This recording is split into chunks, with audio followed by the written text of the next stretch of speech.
Ayan. Nandito na ang guto. Kinuha ko na sa lamisa.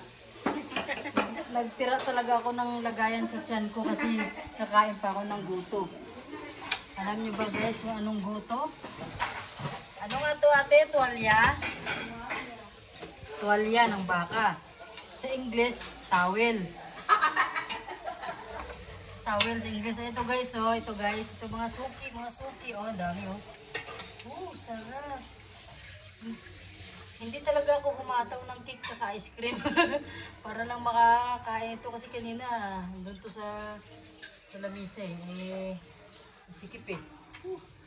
Sarap to. May ano pa naman, may pwesto pa naman sa tiyan ko. Hindi naman ako humataw talaga ng kanin. Cake lang tsaka ice cream. Kasi nga, magpapak ako ng guto. Titira-tira pa naman ako kasi mamaya may hapunan pa eh.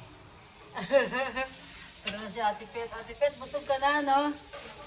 O, diba si Ate Pet, sipag-sipag, nakibusog na siya. Hindi uso ang diet dito. Ito na, kakain na tayo ng towel ng baka. Ay, si Ate, dami ng luto ni Ate. Ito po, may baka po. Nandun pa, ang dami-dami. Pero sige, bye-bye muna mga suki dahil ako'y kakain pa ng towel ng baka. Okay, thank you for watching.